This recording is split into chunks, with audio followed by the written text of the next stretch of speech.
Listo, compas. Entonces, vamos a continuar.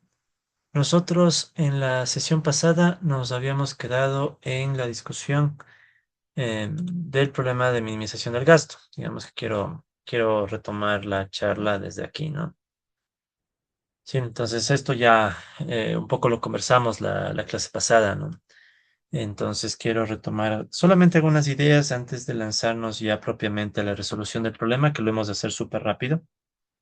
Em, Recuerden ustedes que nosotros en sesiones anteriores ya hemos conversado del problema de maximización de la utilidad, en donde el consumidor asumíamos que tenía un presupuesto, ¿verdad? Que estaba fijo y lo que buscábamos era alcanzar la curva de indiferencia más alta, ¿no? O sea, la curva de mayor utilidad.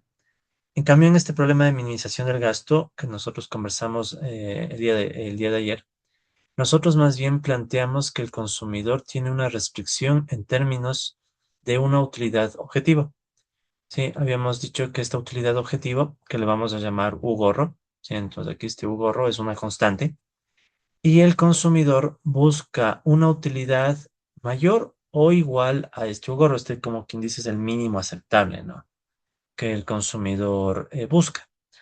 Entonces, esto de aquí, recordarán ustedes, nos definía toda esta región que sería ahora la región dentro de la cual nosotros nos movemos para realizar el problema de optimización. Es este conjunto de contorno superior, ¿no? Y en ese conjunto de contorno superior, el consumidor tiene como propósito, como objetivo, la minimización del gasto, ¿no? Entonces aquí entendemos por gasto es el producto punto entre los precios y las cantidades. Sí, que bueno, en el caso de dos dimensiones es este producto, este P1X1 más P2X2, que en definitiva es la función objetivo que el consumidor busca minimizar cumpliendo la restricción de que tiene que alcanzarse por lo menos el nivel de utilidad u gorro, ¿no? Ese era básicamente el problema que estamos revisando ahora. Y también mencionar, ¿no? Que este problema habíamos dicho que era el dual del problema de maximización de la utilidad, considerando que en el óptimo, la solución que obtenemos, el punto, ¿no? Los valores del punto van a coincidir con las soluciones del problema de maximización de utilidad, ¿no? Y de minimización del gasto en ese punto. Obviamente que fuera del punto la lógica del problema es distinta, pero al final en ese punto se da una equivalencia, ¿no? Entonces de eso ya conversamos un poco la sesión anterior, compas, y de hecho esto que hemos dicho ahorita se recogía en esta proposición, ¿no? Ya no voy a volver a analizar a detalle, simplemente recordarles que en el óptimo se da esa equivalencia entre el enfoque del gasto y el enfoque de la utilidad, pero con una observación importante, ¿no? En el problema de minimización del gasto, que estamos revisando ahorita, ahora los parámetros que definen la solución son los precios, eso siempre vamos a tener, ¿no? Que definen la pendiente de estas funciones aquí, pero también vamos a depender del nivel de utilidad que el consumidor tiene como, digamos, ese mínimo deseado, ¿no? Entonces, ¿qué va a suceder? Que el X1 estrella y el X2 estrella ya no dependen de una riqueza, o sea, que ya no tengo un W como tal, sino que tengo este nivel de utilidad objetivo. Entonces, eso hacía que nosotros planteemos que en la solución, este X1 y X2 estrella van a ser funciones de los precios y de ese nivel objetivo de utilidad. Entonces nos surgen unas funciones de demanda, pero con una lógica distinta, ¿no? Ya no son las funciones de demanda walrasiana, donde aquí teníamos la riqueza, sino más bien funciones de demanda que dependen de un nivel de utilidad de referencia, y eso hacía que les llamemos funciones de demanda Hicksianas, ¿no? En honor a John Hicks, que fue quien hizo, digamos, sus aportes, unos aportes sustanciales desde este enfoque, ¿no? Entonces, todo eso nosotros ya conversamos la clase pasada, compas. Aquí pueden ver que igual en los apuntes está prácticamente lo mismo que hemos conversado. Entonces, ahora lo que quiero discutir es un poco análogo a lo que nosotros hicimos con el problema de la utilidad, ¿no? De maximización de la utilidad. Es decir, entender un poco las propiedades que tienen estas soluciones y después resolver el problema. Evidentemente, como les decía, cada vez vamos a tratar de ser ya más y más intuitivos. Entonces voy a procurar en lo posible que las demostraciones sean mínimas, ¿no? Porque no solo que el tiempo apremia, sino más que eso, ya tenemos una noción, ¿no? De cómo son estas demostraciones, así que más bien ya podemos tener tratar de ganar una visión ya más global, ¿no? Entonces, ¿qué es lo que vamos a hacer ahorita? Vamos a ver algunas características de estas funciones de demanda hicksianas, ¿sí? Que es este punto que estamos aquí, ¿no? El 341. Para empezar, verán, es interesante, sí, antes de ver propiamente las propiedades, ¿no? Quiero analizar un poco este gráfico que está aquí en pantalla.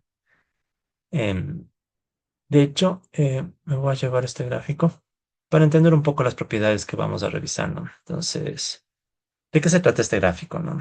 En este gráfico, fíjense que yo tengo una sola función, bueno, curva de indiferencia, o sea, tenemos un solo nivel de utilidad, el U-gorro, ¿sí?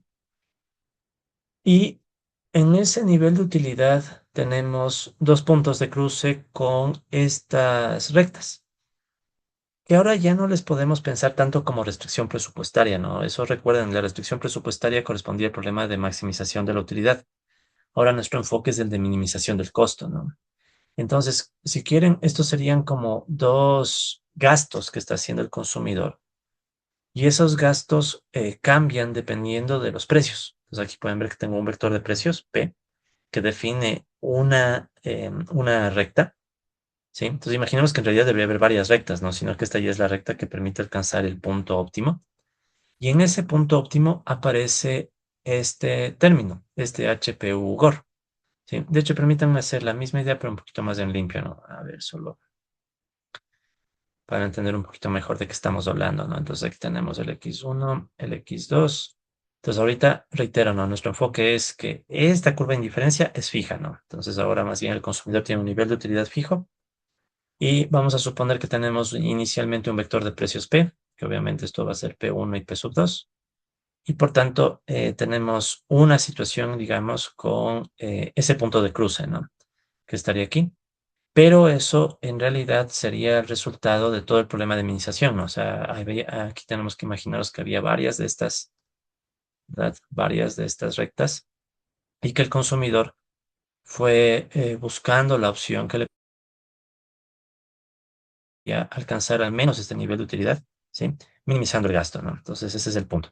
Entonces, ese punto que está ahí, ¿sí? Como decíamos, corresponde a estas cantidades óptimas, este X1 estrella y este X2 estrella, pero desde el enfoque hicksiano, ¿sí? Entonces aquí, estas de aquí, por ejemplo, el X1 va a depender de P y de U gorro y lo mismo X2. Ya, entonces eso ya lo conversamos, ¿no? Entonces noten aquí que este punto, ¿sí? Este punto, a veces por temas de simbología, lo vamos a llamar también, en vez de X1, H1. H1 P U gorro. Sí, entonces esto es en alusión a la simbología que usa Mascolel. Aunque una pequeña observación, si por cosas de la vida están revisando también el libro de Mascolel, que no hace falta, ¿no? Yo he procurado que en nuestro curso todo el material que yo he preparado es de casi el equivalente a lo que tienen que leer de Mascolel, así que no hace falta. Pero si un caso están leyendo Mascolel, por ahí van a ver que Mascolel no, ellos no ponen este gorro, ¿no? Esto más bien yo lo he puesto para que se haga un poco más entendible la idea y no olvidarnos que cuando veamos este gorro, estamos en el problema de minimización del gasto. Sí, porque en eso Mascoler, Winston y Green son un poco toscos, ¿no? Entonces simplemente vas a ver que está ahí la U sin el gorro, pero es esa misma, ¿no? Es cuando ustedes vean los gráficos van a ver que son los mismos gráficos, las mismas ideas. Pero bueno, entonces lo importante es eso, ¿no? Entonces este punto que representa estas canastas, bueno, esta canasta, perdón, va a representarse usualmente con este H1. ¿Sí? Entonces esta sería la demanda hicksiana en términos de precios y en términos de el nivel de utilidad de referencia, ¿no? Entonces, ¿qué está pasando en este ejemplo? Entonces, en este ejemplo, si quieren, lo que acabo de dibujar representaría, permítanme borro esto, vamos a lo mejor con los mismos colores que usé ahorita, entonces esta sería la curva de indiferencia, está fija, y en azul estaría esta recta, pero que ahora corresponde más bien a la recta resultante de la minimización del gasto. O sea, teníamos varios gastos hasta llegar a ese punto de tangencia, ¿no? Entonces, ¿qué estamos viendo aquí? Que si cambiara el vector de precios, ¿sí? Entonces, imaginemos que ahora tenemos un nuevo vector de precios que lo puedo llamar, digamos, P'. Eso implicaría que tengamos un P1' y un P2', que serían diferentes al P1 y P2 originales. Entonces, ¿qué va a suceder? Sí, entonces esto es un poco también para ir interpretando la cuestión, ¿no? Entonces, si me permiten, voy a hacer acá abajo otro. gráfico. O sea, estoy tratando de hacer el mismo gráfico, pero en dos piezas, ¿no? Para que se pueda entender un poco mejor la idea. X1, X2. Entonces, ¿qué sucede? Si cambian los precios, ¿ya? Eh, lo que no va a cambiar es la curva de indiferencia, es la restricción, ¿no? O sea, el consumidor, recuerden, tiene unas preferencias que al menos en el enfoque convencional no dependen de los precios. Sí, o sea, eso no hay que olvidarnos. O sea, el consumidor no es que ve que un bien es más caro y le gusta más. Sí, o sea, esos casos están descartados. O sea, los gustos del consumidor, las preferencias, tienen que ver con otros temas que no están vinculados a los precios. Los precios, si quieren, son consecuencia, ¿no? De lo que pasa en el mercado, pero el consumidor no es que interioriza los precios al momento de decir qué me gusta o no me gusta. Entonces, por más que haya un cambio en el vector de precios, nosotros vamos a tener la misma curva de indiferencia, o sea, eso no va a cambiar. Lo que sí va a cambiar es la pendiente de estas funciones que representan el gasto. Entonces, ahora digamos que tenemos esta otra situación, que voy a tratar de que me salga más o menos parecido, pero en verde. Entonces tendríamos esta otra situación que sería con un nuevo vector de precios, ¿no? Ah, más o menos. Entonces, ¿qué ha sucedido aquí en este ejemplo? De hecho, para corresponder con la gráfica que está aquí, ¿no? En este caso en particular, miren, se expandió la capacidad de compra de X1 y se redujo la capacidad de compra de X2. Entonces, esto nos hace intuir que el cambio es que tenemos que el precio del bien 1 se ha reducido y en cambio el precio del bien 2 se ha incrementado con respecto al caso de base, al caso que estábamos tomando en azul. Sí, entonces es un poco la idea, ¿no? Como el precio del bien 2 aumentó, entonces baja la capacidad de compra del bien 2. En cambio, como el precio del bien 1 se redujo, aumenta la capacidad de compra del bien 1. Es solo para efectos de ejemplo, ¿no? Entonces, ¿qué va a suceder? Se mueve la pendiente, eso me va a mover la lógica del gasto, pero no cambia la curva de indiferencia. Entonces, ¿qué sucede aquí? De nuevo, ¿no? Es como que tuviera varias de estas en el problema de minimización del gasto hasta llegar a la tangencia. Y entonces tenemos todas estas funciones que van reduciéndose hasta llegar a ese nuevo punto que representaría una nueva demanda de tipo Higgsιana, ¿no? Entonces, de hecho, verán, a veces en vez de poner la estrella, para no confundirnos con el problema de maximización de la utilidad, a veces le voy a poner la H, ¿no? Solo para acordarnos que es el óptimo desde el enfoque Higgsιano. Sí, entonces aquí qué va a suceder que igual, o sea, tendríamos otra vez un X1H, pero sería en una situación prima, ¿no? O sea, si quieren prima, X sería un X2H en una situación prima. Por prima me refiero a con precios prima, ¿no? O sea, con cambio de precios. Esa es entonces la idea, mira. Cuando yo tengo cambios en los precios, lo que va a cambiar es lo que siempre cambiaría. De hecho, en el problema de maximización de la utilidad, cambiaría la restricción presupuestaria. En este problema, en cambio, ¿qué sucede? No hay como tal una restricción presupuestaria, sino más bien hay una función que representa los gastos y esa función que representa los gastos va a ir cambiando de pendiente. Lo que no se va a mover es la función de utilidad. ¿Sí? Entonces eso es más o menos lo que está en este gráfico y como que nos refuerza un poquito la idea del enfoque higgsιano, si quieren, ¿no? Entonces en el enfoque higgsιano, noten, em, es bien distinto al enfoque walrasiano, ¿no? Entonces en el enfoque walrasiano lo que no se movería es la restricción presupuestaria. O bueno, se podría mover la pendiente de la restricción, pero es que no tenemos varias, ¿no? O sea, tenemos en cambio ahí unas curvas de indiferencia que se mueven. Aquí es al revés, ¿no? Entonces, esa es la idea de la dualidad, ¿no? No olvidarlo. Aunque bueno, ya creo que con lo que hemos conversado entre ayer y hoy ya está más claro.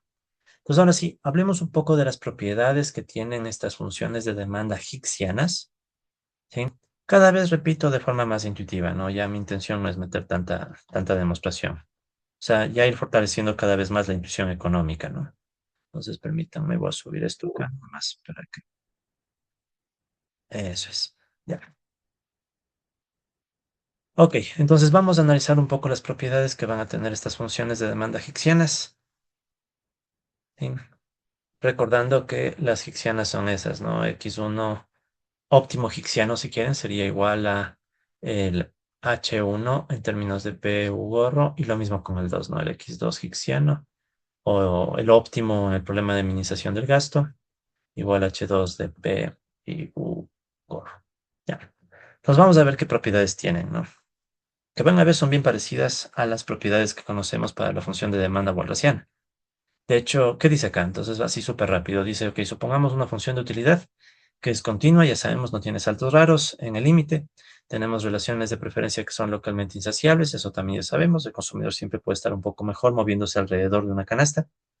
Entonces, ¿qué va a suceder? Igualmente asumimos que los precios siempre son positivos, bueno, eso es un poco hasta trivial.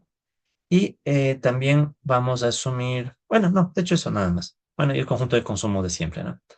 Entonces, ¿qué propiedades van a tener estas funciones de demanda hicksianas? La primera dice homogeneidad de grado cero en P.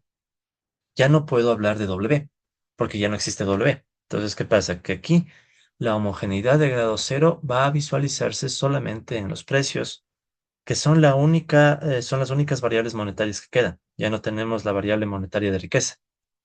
Y bueno, la intuición es la misma, ¿no? O sea, ya saben que si es que tengo homogeneidad de grado cero en una variable monetaria o en las variables monetarias, entonces lo que esto significaba es que no hay ilusión monetaria. ¿Sí? Entonces eso ya nosotros lo hemos conversado antes, no hay ilusión monetaria.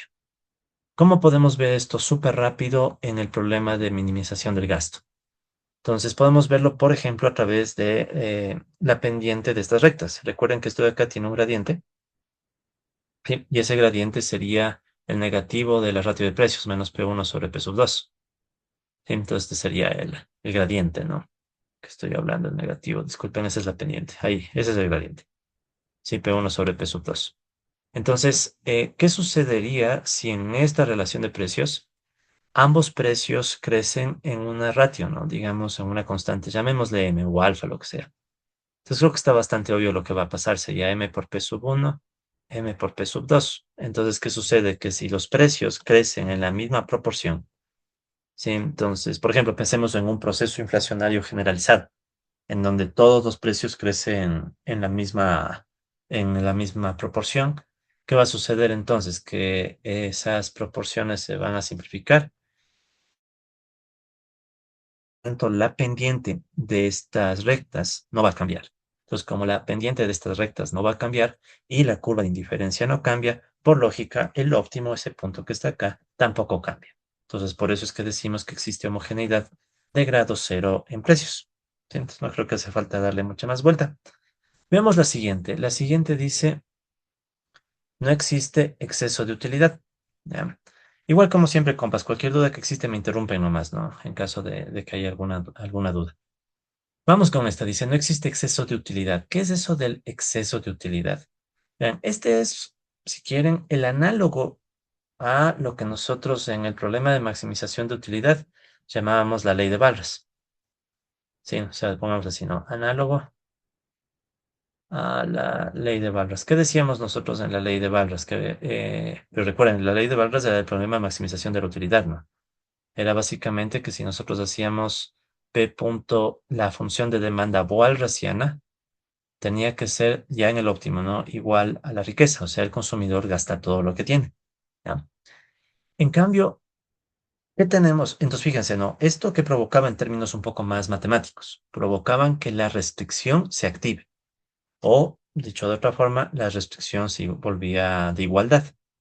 Sí, entonces eso, porque recuerden que originalmente el problema planteaba que esto de aquí era una desigualdad débil, no menor o igual a W. Cuando nosotros llegábamos al óptimo, sabíamos que por las preferencias localmente insaciables, al final se volvía una igualdad, ¿no?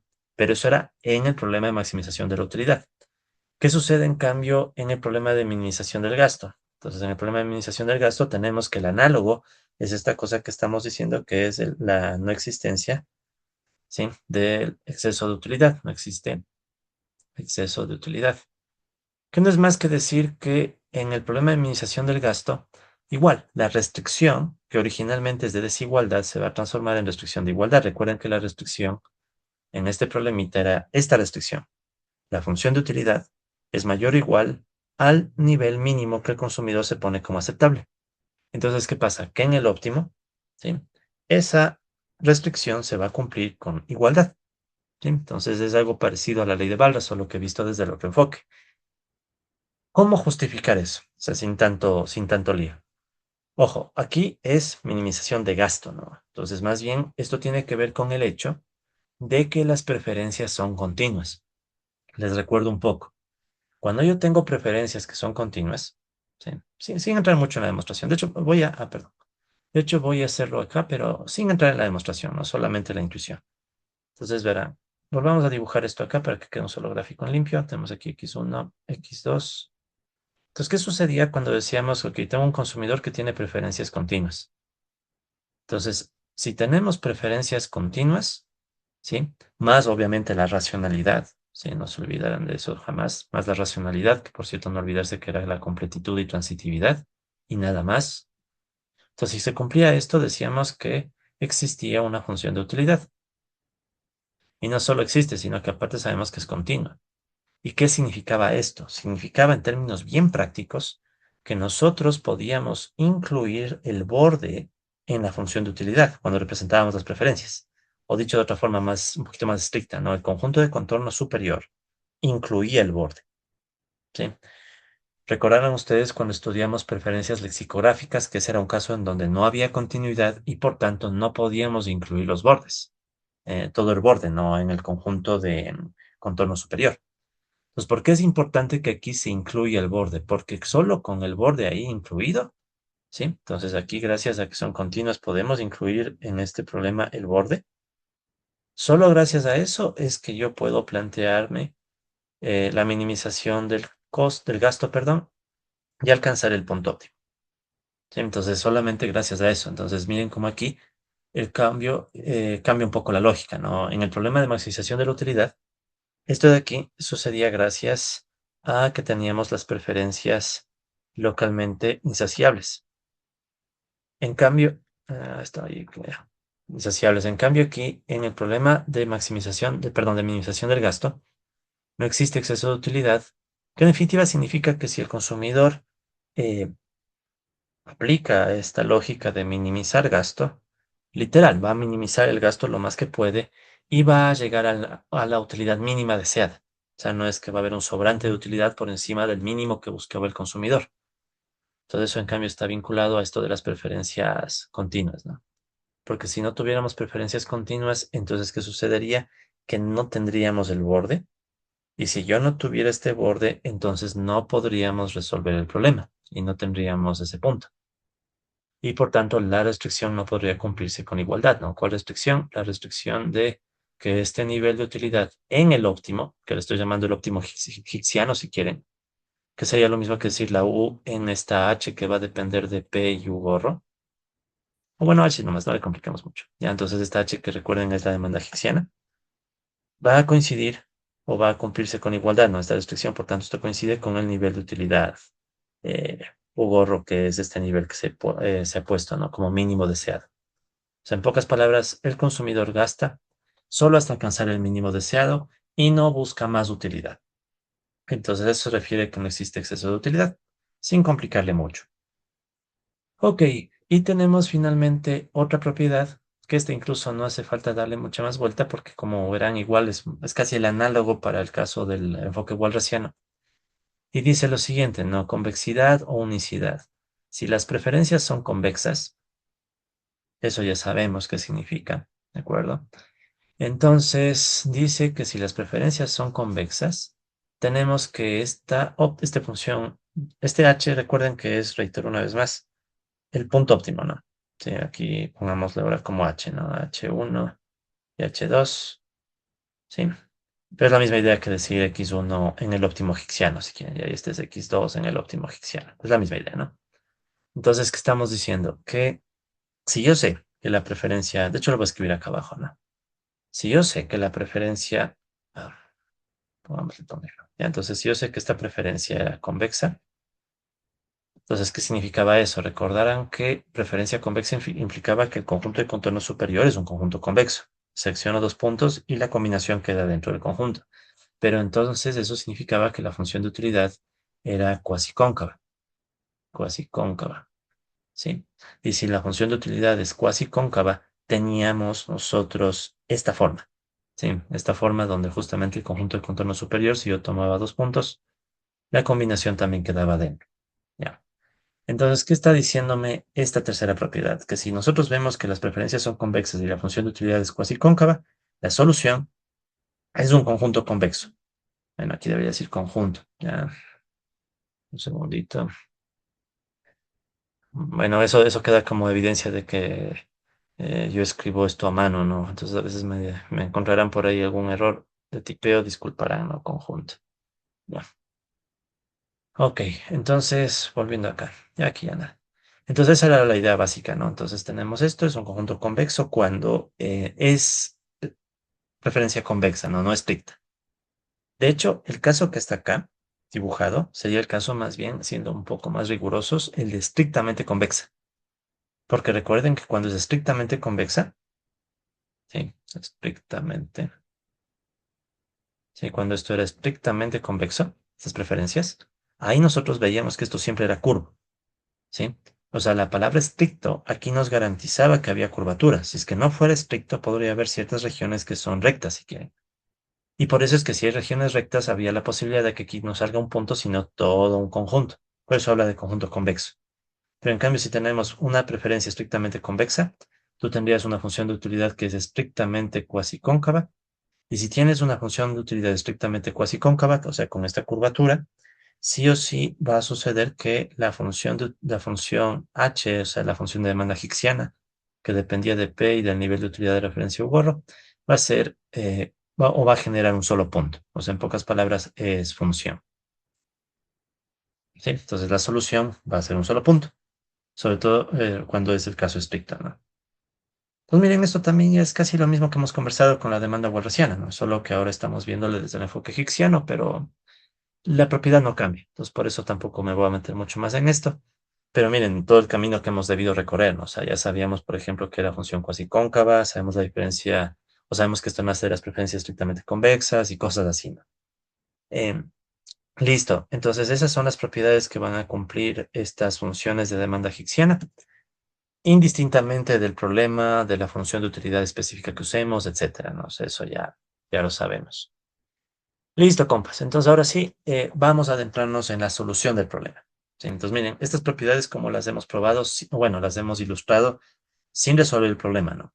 Ahora, en cambio, ya quiero hablar un poco de la solución del problema. Solución que la vamos a ver muchísimo más rápido, ¿sí? Porque el procedimiento ya lo conocemos. Así que más bien quiero ver la idea global, ¿no? Pero bueno, veamos cómo nos va. Entonces, ahorita sacaremos la solución del problema de minimización del gasto. Ya.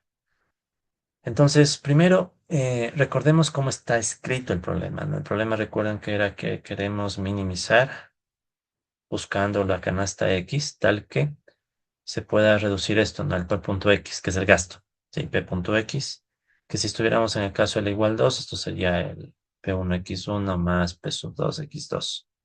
O bueno, no hace falta poner esto. Podemos ponerle para el caso L, ¿no? Esto ya más P sub L XL. Ya. ¿Sujeto a qué restricción? Hagamos de una vez el caso general. Entonces, la restricción habíamos dicho que era que el consumidor tiene un mínimo de utilidad base. Eso significa entonces que la primera restricción es que la utilidad de esta X tiene que ser mayor o igual a esa utilidad de base, recordando que esa utilidad de base es constante. ¿Sí? Entonces, esta es la restricción que me dice la curva de indiferencia está fija, ¿ya? Y el consumidor se mueve dentro de este conjunto de contorno superior.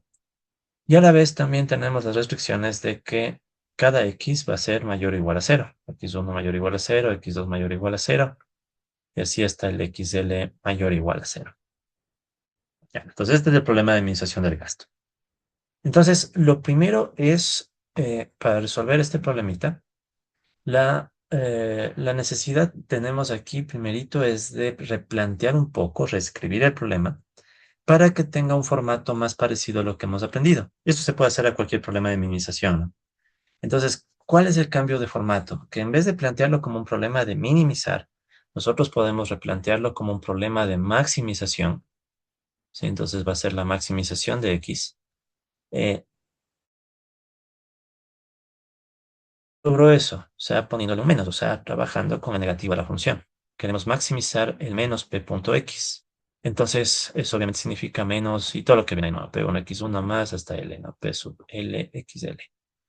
Pues miren, eso primero, ¿para qué? Para que todos los métodos que hemos aprendido de maximización se vuelvan útiles y no tengamos que estar replanteando todito para hacer minimización. Entonces, el criterio más pragmático es eso, cuando tenemos estos problemas, ¿no, compas? O sea, si es que tengo un problema de minimización, Lo mejor que yo puedo hacer es pasarle como un problema de maximización cambiando el signo de la función objetivo. De esa manera me evito un montón de problemas en términos de simbologías, notaciones, etcétera, y uso toda la herramienta que ya hemos aprendido. ¿Qué pasa con las restricciones? No, sujeto a. De una vez ya dejémosla en el formato de problema de Karush-Tucker. Entonces aquí pueden ver que tenemos restricciones de desigualdad, pero en el sentido contrario al que usualmente trabajamos. Entonces aquí nos tocaría poner no menos Ux menor o igual al U referencial. Y bueno, las otras, ¿no? Menos x1 menor o igual a cero, menos x2 menor o igual a cero, y así hasta llegar a menos xl menor o igual a cero. Entonces estos problemas son equivalentes, ¿no? Van a darme la No, solución, perdón, perdón, no es menos UX menor o igual que menos U techo. a menos, gracias. Sí, aquí me comí un menos. Al ser porque es hora de almuerzo, disculparán. Entonces aquí vendría menos u gorro. Sí, y aquí vienen los demás menos. Listo. Listo, muchas gracias. Entonces, esa es básicamente la cuestión, ¿no? Em, tenemos replanteado el problema. De hecho, ahorita que muchas gracias por la observación, me acordaba, usualmente muchos profes, no sé si les ha pasado, ¿no? Cuando tienen estos ligeros errores de signos o algo, suelen decir para ver si están atentos, ¿no? O sea, yo me la pude haber sacado diciendo para ver si alguien está conectado. Pero la verdad no, es que no me fijé. No, yo tengo a veces el defecto de que digo una cosa y escribo otra, ¿no? Pero bueno, gracias más bien por la observación. Es que me imagino que a ustedes también les pasa, ¿no? Tanta escritura a veces ya uno se cansa, ¿no? Pero bueno, al rato de resolver el problema seguramente hubiera saltado ese signo. Así que hay que tener mucho cuidado, compas, ¿no? En fin, volviendo al problema. Entonces ya tenemos la estructura que nos va a servir para resolver el problema, que tal cual es, bueno, aquí no le hice toda la transformación, pero bueno, no creo que haga falta tampoco mucho. O sea, mi mayor énfasis era en ver cómo la minimización, sí, se transformaba en maximización. Era lo que más me interesaba, ¿no? De ahí lo demás ya, ustedes ya lo saben, ¿no? Esto es para garantizarnos que los multiplicadores de Tucker tengan el signo que nos es útil, ¿sí? Que sean mayores o iguales a cero. Listo. Entonces, vamos a ver la solución de esto, pero súper rápido, no quiero pasar mucho tiempo en esto. Entonces, verán, para empezar, ¿qué tocaba hacer? Tocaba primeramente construir el lagrangiano. Entonces, aquí me voy a llevar esto incluso para efectos de ganar tiempo. Entonces, primero había que construir el lagrangiano, ¿no? De forma general, asumiendo que no sabemos cuál restricción se cumple con igualdad o desigualdad. Ya, entonces aquí está el lagrangiano. Entonces, ¿cómo se construye este lagrangiano? Tengo la función objetivo, que ya sabemos es esta de acá, menos la penalización. Sigo aquí un poco la simbología de Mascolel. En realidad, toditos estos, sí, este lambda e y estos gamma, son todos multiplicadores de Karush con Tucker, toditos, porque las restricciones son toditas con desigualdad. Sino que a Mascolel y compañía, Mascolel, Winston y Green se les ocurrió llamarle lambda al primer multiplicador. Entonces vamos a dejarle como lambda. Pero yo le agregué una e, solo para recordar que está vinculado al problema de minimización del gasto, recordando que gasto en inglés le podemos traducir como el expenditure. Sí, porque es bueno acordarse de eso, porque entonces la E, que ustedes van a ver de vez en cuando en esta simbología, se refiere a gasto, solo que pasado en inglés como expenditure. Entonces, para que más o menos empate la simbología, le he puesto aquí yo una E. Ya, pero de ahí es simplemente un multiplicador de Courage con Tucker, igual que estos otros. Y como bien saben cómo se construye esto, bueno, teníamos la función objetivo del lado izquierdo, menos el lado derecho, pero claro, hay un menos por menos se vuelve más. Entonces, por eso aquí tengo un más. Aquí tendríamos menos el lado izquierdo, menos perdón, lado izquierdo sería menos x1, menos lado derecho, que es 0, y así con toditas, ¿no? Entonces, la construcción de este lagrangiano ya no es mayor novedad para nosotros. Eh, y bueno, se puede reescribir un poco ese lagrangiano, como pueden ver aquí. Sí, esto también debí llevarme de golpe, pero bueno. Entonces, este lagrangiano se puede escribir de forma vectorial, que es lo que ustedes tienen en la siguiente línea de los apuntes, ¿no? Entonces, él está de acá. ¿Ya? Entonces, simplemente, ¿qué se está haciendo acá? Ustedes noten que esta primera parte no ha cambiado y esto de aquí se está compactando primero considerando que si hago estas operaciones, toditos van a volverse sumas. Menos por menos se vuelve más en toditos los casos. Y de hecho, aquí también. Y aparte planteamos este producto punto, gamma.x. ¿Cuál era la idea? Es igualito que como hicimos en el problema de maximización de la utilidad. De hecho, si se fijan, estas restricciones de acá son idénticas. Son las restricciones que me garantizan la no negatividad de los bienes. Entonces, esto simplemente les recuerdo, venía de plantear un producto punto entre dos vectores. El vector gamma, que era un vector que tenía gamma 1, gamma 2 y así está gamma L, por el producto X, que vendría a tener a X1, X2, hasta XL, ¿no? Entonces, no es nada más que eso lo que tenemos acá, ¿no? Entonces, aquí está obviamente el producto desarrollado, gamma 1 por X1, más gamma 2 por X2, etcétera. Entonces, lo compactamos de esta manera. No hay ninguna novedad ahí. Luego de eso, ¿qué hacíamos? Como este es un problema de Karush-Tucker, si no olvidamos por qué ponemos las siglas, Karush-Tucker. Entonces, ¿qué teníamos que hacer luego? Sacar el gradiente con respecto a las x de esta función lagrangiana, ¿sí? Entonces, y después teníamos que igualarle a cero. Entonces, ese era el procedimiento para resolver esto, ¿no? O sea, sacábamos este gradiente de x, esta L, igualábamos a cero, ¿sí? Entonces, eso lo pueden ver aquí. Y después obtenemos un resultado. Entonces, esto tal vez valga la pena desarrollarle, pero igual ya súper rápido, ¿no?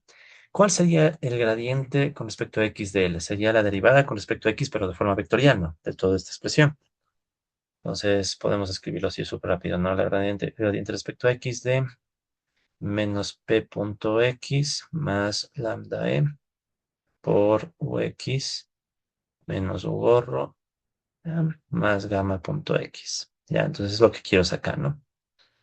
Entonces ya pueden imaginarse que vamos distribuyendo en cada caso, pero con respecto a x. Entonces, ¿qué va a pasar? Que primerito, cuando haga la derivada con respecto a x de todo este producto, solo me va a quedar el menos p. ¿Sí? Sería la derivada con respecto a x de esta parte. Más, ¿qué voy a tener luego? Tendríamos la derivada con respecto a x de todo este bloque. Aquí esto no me interesa porque este de acá es una constante. Entonces, ¿qué me va a quedar? Sería simplemente lambda e, que es un número, ¿sí? Es un multiplicador de Comptucker por la derivada con respecto a x de la función de utilidad, ¿verdad? ¿Ya? Y más gamma.x, entonces me va a quedar más gamma. Y esto habría que igualar a cero. Esa sería la idea, ¿no? O sea, simplemente es una derivada con respecto a x, obviamente en términos vectoriales, pero es la misma intuición. Y aquí yo puedo despejar el vector de precios. Entonces, ¿cómo me queda el vector de precios? El vector de precios tiene que ser igual a lambda e, ¿verdad? Gradiente en x de la función de utilidad en x. Claro, este ya es en el óptimo, ¿no? Cuando lo igualo a cero, ya no es cualquier x, es la x del óptimo. Y para no olvidarnos, este va a ser el óptimo hicksiano, digamos. O sea, es el óptimo siguiendo la lógica de utilidad constante, ¿no? Un nivel de utilidad constante. Y más gamma, y más gamma, ya nada más, si no hay nada más. Entonces, esta sería la condición que nace, ¿sí? Desde la perspectiva de la estacionalidad. Recuerden que en Kalush con Tucker usábamos esa terminología, ¿no? Esta sería la condición de estacionariedad. Entonces, esta es la primera condición que ustedes pueden ver aquí en el problemita, ¿sí? Que es justo la que acabo de sacar. Ahora, recordamos nosotros, como estamos trabajando con un problema de Kalush con Tucker, que los multiplicadores, tanto el lambda e, ¿verdad? Este tiene que ser mayor o igual a cero, mayor o igual a cero, pero también los gamas, o sea, gamma 1, gamma 2, hasta los gamma L, también tienen que ser mayores o iguales a cero, lo cual va a implicar que todo el vector gamma, que contiene a todos esos gamas individuales, debe ser, bueno, mayor o igual a cero. Recuerden que este es un abuso de simbología, de notación, pero es para indicar que todos los elementos del vector son mayores o iguales a cero, ¿sí? O sea, son magnitudes positivas. Entonces, ¿no?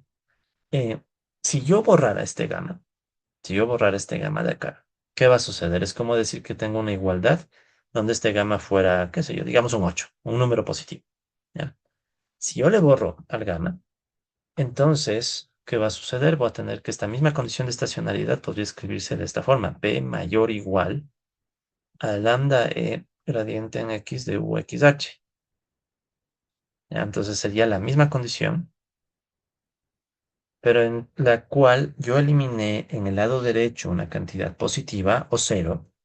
Entonces, como eliminé este término, el lado izquierdo tiende a volverse más grande que el lado derecho. Es que al lado derecho le he quitado algo que es positivo, o en el peor de los casos, cero. Igual, recordando que esto es un abuso de simbología, pero ¿qué me está diciendo? Que los elementos del vector de precios van a ser mayores o iguales toditos a los elementos del vector gradiente de U, ¿verdad? Y el lambda E, recuerden que permitía hacer la proporcionalidad entre gradientes, ¿sí? De hecho, si ustedes se fijan, esto que acabamos de obtener, compás, es bien parecido al problema que nosotros ya resolvimos de maximización de la utilidad, ¿ya? Entonces, solamente para recordar un poco, ¿no? Eh, Paréntesis, compas, recomendación muy personal. Les recomendaría que ustedes traten de tener en alguna hojita o documento aparte el índice de los archivos de notebook, porque entonces con ustedes con el índice pueden ubicarse más rápido donde están los temas, ¿no? Por ejemplo, ahorita yo veo aquí que en el índice aquí está el problema de maximización de la utilidad y aquí está la solución. Y miren, aquí tengo la solución que me daba el problema de la maximización de la utilidad y como notarán es bien parecido al que tenemos acá. Sí, o sea, ¿cuál es la diferencia? De hecho, bueno, voy a casi transcribir. A ver, llevémonos, ¿no? Para no perder tiempo. Entonces sería este de acá, que se fue para abajo. Entonces este era el que ya resolvimos en clases pasadas para el problema de utilidad, de maximización, ¿no? Pues como pueden ver, es bien parecido. No es exactamente igual, pero es bien parecido. Por eso es que necesitaba yo cambiarle el lambda. Entonces aquí pueden ver que este lambda U me recuerda que esto que está acá abajo, que acabo de copiar, es del problema de maximización de la utilidad. Y en cambio, el que acabamos de obtener aquí, este de aquí, el condición de estacionalidad, se refiere al problema de minimización del gasto. Entonces, este multiplicador de aquí, este lambda E, es obviamente distinto al lambda U que está acá. Y ojo, el lambda E le está multiplicando el gradiente de X con respecto a X de la función U. En cambio, aquí el gradiente, el lambda le está multiplicando el vector de precios. Entonces, son sutilezas, ¿no? Que cambian, como quien dice, la interpretación del lambda, por ejemplo, pero no cambian la geometría del problema, ¿sí? No cambian la geometría del problema, porque básicamente, ya sin hacernos tanto lío, ¿sí? O sea, ya esta era la parte esencial. Ustedes pueden ver los detalles, aquí yo hice los desarrollos con más detalle, pero ya más o menos sabemos por dónde va esto, porque estos multiplicadores son los mismos, en esencia son casi los mismos, tanto en el problema de maximización de la utilidad o minimización del gasto, porque estos gamas son los que vienen de estas restricciones de acá, de positividad, o bueno, de no negatividad, son los mismos. Entonces el procedimiento es el mismo que vimos antes, entonces ya no vale la pena perder mucho tiempo, sino más bien ya directo a partir de acá. Sabemos nosotros que de aquí tenemos una interpretación, ¿no? La interpretación, ¿cuál es? Que puede haber dos soluciones. O bien tenemos una solución interior, y la solución interior nace cuando esto se cumple con igualdad. O sea, tendríamos P igual a lambda E nabla X del U X xiano. O la otra opción es que tengamos una solución de esquina. Y la solución de esquina, en cambio, va a surgir cuando esto no se cumple con igualdad. O sea, cuando los dos gradientes no están alineados. Recuerden que esa igualdad significaba gradientes alineados. Ya vamos a volverles a dibujar rápido. Entonces, este sería el caso en donde P mayor a lambda E nabla X de U X H. Entonces, como pueden ver, es la misma idea que ya aprendimos antes. No hay mucha vuelta que darle, ¿no? Entonces, ¿qué va a suceder en la solución interior? Entonces, aquí tenemos X1, X2. Ahora mi restricción es que la curva de indiferencia se queda fija. Y al momento de resolver esto, estamos buscando la minimización del gasto. ¿Y qué va a pasar en la minimización del gasto? Tengo un vector de precios, que ya sabemos que ese vector de precios es algo así. Entonces sería el vector de precios. Y ese vector de precios, ¿con qué tiene que igualarse? Tiene que igualarse con el gradiente de la función de utilidad, ¿verdad? Entonces el gradiente va a estar por aquí, el gradiente en X de la U, del X xiano, ¿ya? Y el lambda permite que exista la igualdad. O sea, el lambda me dice la proporcionalidad. Ya vamos a interpretar también el lambda, ¿no? Pero como ven, es la misma intuición. O sea, lo que ha cambiado, si quieren, en términos bien instrumentales. El lambda ahora sale al otro lado. ¿Sí? Entonces antes teníamos un lambda U. En cambio, ahora tenemos un lambda E. Pero de ahí la idea no cambia. Entonces ya sabemos qué va a pasar en cambio cuando hay solución de esquina. Eso igual ya no es novedad para nosotros. Tendríamos aquí X1, X2. tenemos una función de utilidad, pero ahora en cambio, ¿cómo es esta función de utilidad? Aquí la he estado dibujando sin que corte los ejes, pero tranquilamente podríamos tener una función de utilidad. Vamos a hacer que corte el eje de arriba, ¿ya? Tranquilamente podría pasar algo así, ya eso depende de las preferencias del consumidor. Obviamente que, o bueno, dejemos de ese tramito. No debería estar ese tramo porque se supone que no hay bienes negativos, pero solo para visualizarle, ¿ya? Solo para poder visualizar qué pasa en ese punto. Entonces, en ese punto que está sucediendo, ¿no? Llega la minimización del gasto, más o menos puede ser algo así. Entonces va bajando, ¿verdad? Hasta llegar a ese punto. Entonces, ¿qué sucede en ese punto? ¿Ya? Entonces, en ese punto tenemos que, así voy a borrar al menos este de aquí para que no me estorbe tanto. Déjenme poner este otro un poco más arriba. Ya, entonces está bajando, ¿no? La minimización del gasto, bien así. Entonces, en ese punto, ¿qué sucede? En ese punto podemos ver que el gradiente de la función de utilidad apuntará para un lado, ¿verdad? Y el vector de precios estaría apuntando para otro lado, perpendicular, más o menos así, ¿no? Entonces eso significaba esta desigualdad, que los gradientes no están alineados. Listo. No hace falta más, compas. Si quieren más detalles, aquí yo he desarrollado con más calma la demostración, pero en esencia es la misma idea. O sea, no creo que haga falta limitarnos a ponernos a ver ya los minucias y los detalles de esto, ¿no? A ver, ¿dónde está? Aquí está. Entonces es lo que está aquí, compas, ¿no? Entonces, si es que desean, pueden revisarle y si tienen alguna duda ya sobre las deducciones adicionales, tal vez lo único que pueda llamar la atención un poco es cómo intervienen las condiciones de holgura, pero es casi análogo, casi idéntico al problema de la maximización de la utilidad, así que no me voy a meter ya mucho más en eso. Más bien, la interpretación de lambda, ¿sí? Porque les recuerdo un poco, ¿no? En el caso del problema de maximización de la utilidad, si me permiten, voy a poner así, ya para no olvidarme. El problema de maximización de la utilidad. El lambda asociado a ese problema, el lambda U, tenía una interpretación que decía, ok, este me indica cómo cambia el valor de la utilidad máximo, o sea, en el X estrella, cuando cambiaba la riqueza. Entonces a esto le llamábamos así de manera un poquito informal la utilidad marginal de la riqueza. Utilidad marginal de la riqueza. O sea, si, igual abusando un poco del lenguaje, ¿no? Si la riqueza aumenta en una unidad, ¿en cuántas unidades aumenta la utilidad?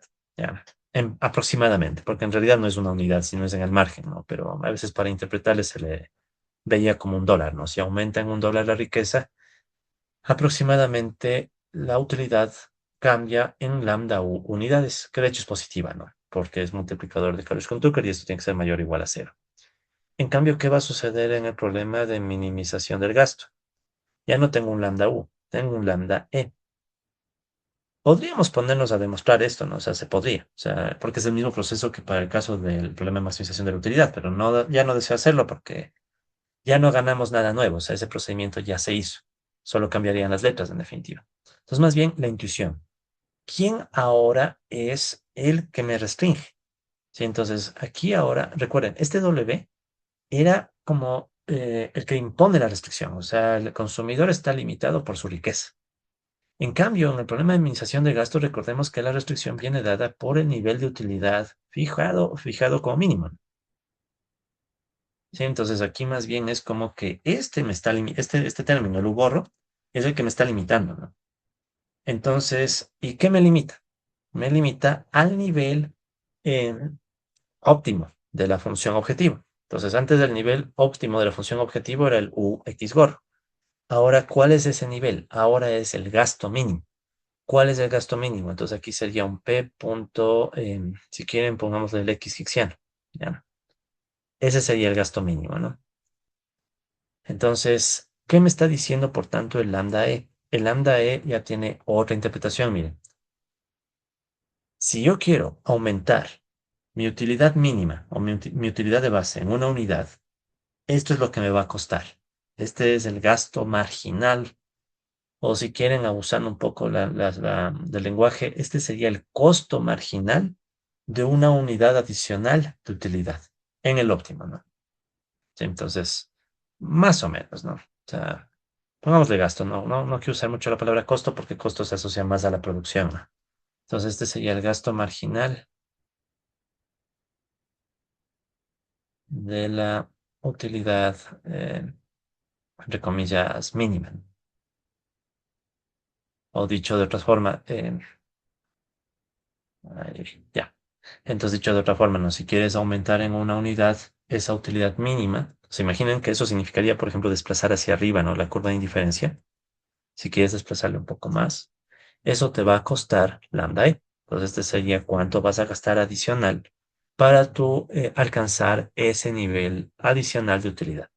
Entonces, miren, esa digamos que es tal vez la observación un poco más interesante, que es el cambio en la interpretación de los lambda, que si no estoy equivocado, no estoy seguro si le puse esto, porque esto más Colette casi ni le para mucho asunto, ¿no? Pero a mí me parece que es interesante más que nada para entender que, claro, son problemas duales, pero sí tienes diferencias conceptuales, ¿no? Entonces ahí ustedes, como les decía, pueden escoger cuál problema les gusta más, ¿no? O sea, si les gusta más enfrentar el problema de maximización o el de minimización, viendo las interpretaciones incluso y ver les parece más, cuál le parece más razonable a uno, ¿no? O sea, como les decía alguna vez, a mí a ratos me gusta más este problema de minimización del gasto, pero bueno. En fin, compas, entonces creo que no tengo nada más que contarles con respecto a eso, no le vamos a complicar más, sino que ya vamos directo al ejemplo, ¿sí? Igual, el ejemplo voy a mencionarlo súper rápido, puesto que la mecánica ya la conocemos, los códigos casi igual, no son nuevos. Si es que hay algo novedoso, tal vez valga la pena profundizar, si no, no. Entonces, miren, vamos con este ejemplo, ¿no? Volvemos a tener, este es el ejemplo 327, ¿no? Volvemos a tener la función de utilidad de hace un rato, de ejemplos anteriores, la Cobb-Douglas, y queremos resolver el problema de minimización del gasto. Entonces, ¿qué queremos? Minimizar lo que el consumidor va a gastar, que es P1X1 más P2X2, sujeto a la restricción de, y entonces ahí empezamos, ¿no? Viendo los supuestos. Y de hecho, recordemos que esta función ya la estudiamos cuando hicimos el ejemplo 325. De ese estudio que ya hicimos, sabemos que esta función es estrictamente cuasi-cóncava. ¿Sí? Ya sabemos eso. Aparte, sabemos que es una función continua. O sea, solo con verla ya sabemos que es una función continua, no tiene saltos raros. Entonces, puedo yo de entrada enfrentar el problema como un problema de igualdad, ¿sí? Ya no como un problema de desigualdad débil. ¿Por qué? Porque se aplicaba alguna de las cosas que conversamos acá arriba. Acá arriba recordemos que habíamos planteado que si se cumplen algunos supuestos, por ejemplo, que la función de utilidad sea continua, también es localmente insaciable. Este es un ejemplo de localmente insaciable. Entonces, ¿qué sucedía? Básicamente que no existe exceso de utilidad. O sea que el consumidor va a lanzarse como sea a que la utilidad que se alcance de ley es la mínima. O sea, no va a haber un exceso o un sobrante. ¿Sí? Y recuerden que eso dijimos que era el análogo a la ley de Walras. Entonces, ya en términos prácticos, por la función que estamos usando, directamente, sin perder tiempo, puedo utilizar igualdad. ¿Sí? Ya directamente. ¿Sí? Si no están convencidos, podrían hacer el problema con desigualdad y van a ver que da lo mismo, ¿no? O sea, aquí incluso no hay soluciones de esquina. ¿Por qué no puede haber soluciones de esquina? Puesto que X1 y X2 van a ser bienes positivos, porque voy a descartar el caso nihilista. Recuerden que el caso nihilista era que si aquí pongo un cero, lo que ya se vuelve de cero y como que eso no nos dice nada económicamente, ¿no? Listo. Entonces, ¿qué más tenemos? Tenemos aquí la reformulación del problema. Aquí ven que está como minimización, lo paso a maximización. Entonces aquí tenemos un menos y mantengo la igualdad. Sí, aquí no hay mucho que hacer con la igualdad, pero al escribir el problema hay que tener cuidado. De hecho, lo ideal hubiera sido, y capaz que lo voy a hacer incluso, que aquí pongamos los menos. Sí, esta sí es una pequeña observación que hay que tener cuidado cuando escribamos los códigos, ¿verdad? Menos. ¿Ya? O sea, lo ideal sería plantearlo así, como lo escribo ahorita. ¿Por qué?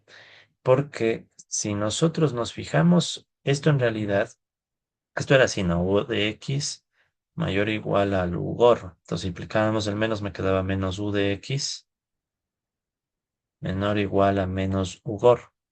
Entonces, ¿qué pasa? Que este menos aquí en esta expresión, ¿ya?